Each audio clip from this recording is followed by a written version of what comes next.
I've always been a big fan of George Gershwin's music. I think it's the mixture of the American jazz influence combined with his obvious classical training that I've always found so appealing. When I wrote this little tune, George's Brooklyn Blues, which you'll find in issue 71 of Pianist magazine, undoubtedly I had the second movement of George Gershwin's piano concerto in mind. If you don't know this work, perhaps have a quick listen to it so you'll understand my intention in this piece.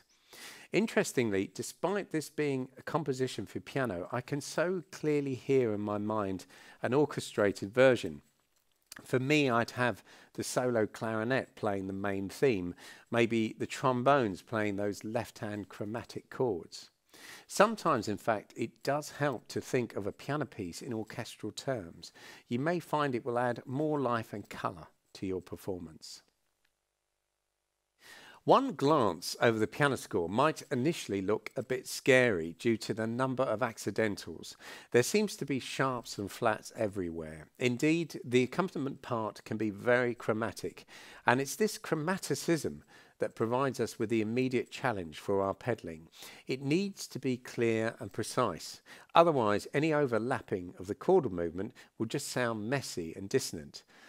Just the left hand, for example, at bar 9 could be very messy with too much pedalling.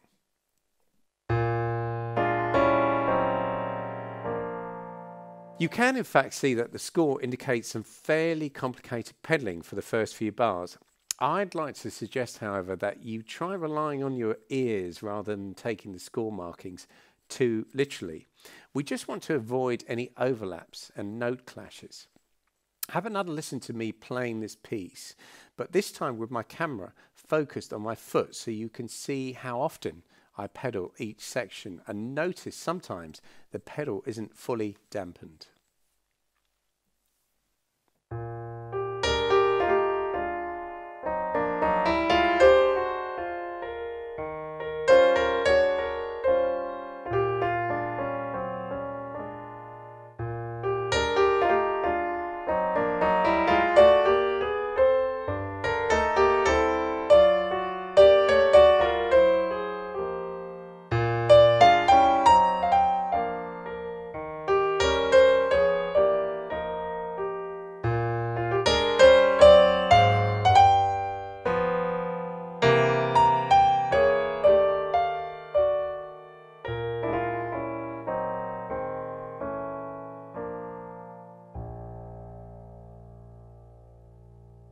You could see that I'm pedaling nearly every chord, and in some cases I'm half pedaling. Half pedaling, as it suggests, happens when the pedal isn't fully raised. This means that the strings on a traditional piano may be left partially open. Of course, the more sophisticated digital pianos like this one will mimic that effect too. So rather than all the notes stopping, some will carry on playing, but probably at a lower level. If I just play a chord and try half pedaling, listen to the effect and watch my foot at the same time. Can you see how quickly I pedaled, and hopefully you could hear the audible effect where the sound drops quickly but still carries on sustaining. Now this effect will vary on both acoustic and digital pianos. In fact, this particular digital piano, the HP 505, is designed to be very sensitive to the movement in your foot. So now, if we apply this to a section of the piece at bar 5,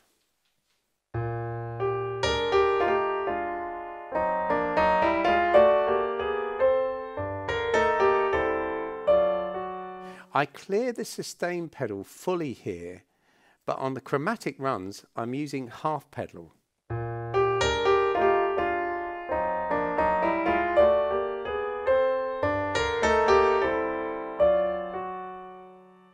Good pedaling takes practice, but in time it becomes second nature, where your ears tell you how and when to pedal.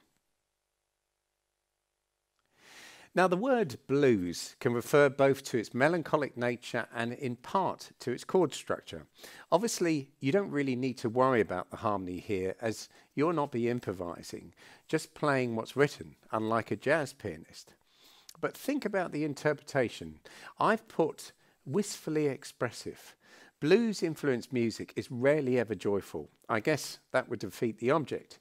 So really try to tell a story in your performance as if there were a dialogue like so. How about an expressive approach?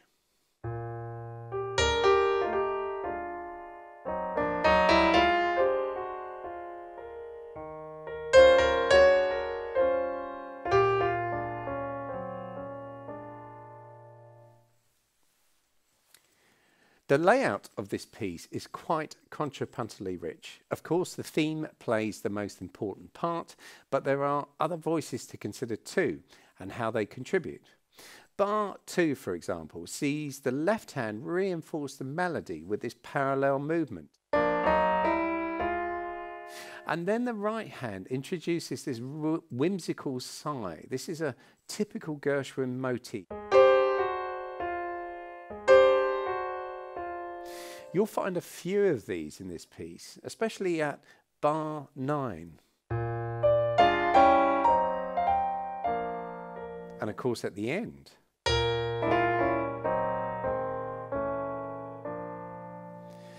Now also be careful to make the distinction between these sigh motifs and the melody. At bar 2, for example, the melody leaps up a fifth, but the listener could easily hear the melody as a continuation and less clearly voiced.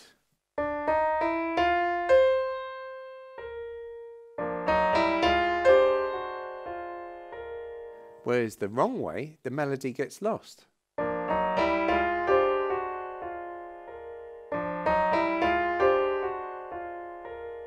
So when these little motifs occur, we're looking to clearly distinguish them from the melody line, of course. This is where your finger independence is so important. Try practicing that favourite trick. We play the melody legato and we play the harmony line staccato and soft.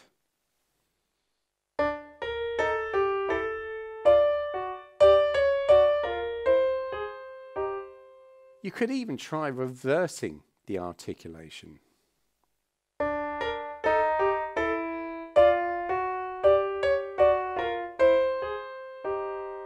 Not always easy to do. Now, of course, I've been using acoustic piano sound. The HP 505, like many digital pianos, has other sounds. In fact, you may like to try an electric piano sound. I've selected one here. It's a vintage electric piano, and I'm going to try playing the piece.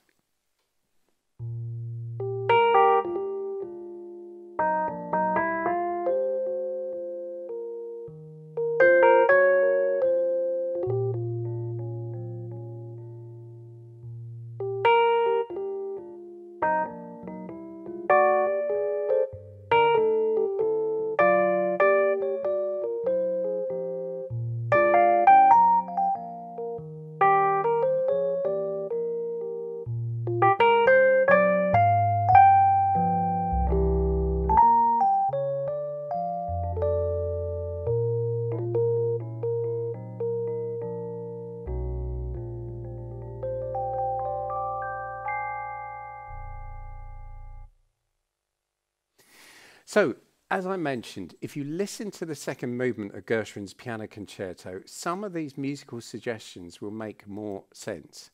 It's a fabulous piece of music too, so it certainly won't do any harm to take the time to listen to it. The challenge for all performers of Gershwin's music has always been to preserve the exacting standards of a classical approach, but then to try and loosen up a bit with the jazz influence. So chill out and dig the vibe.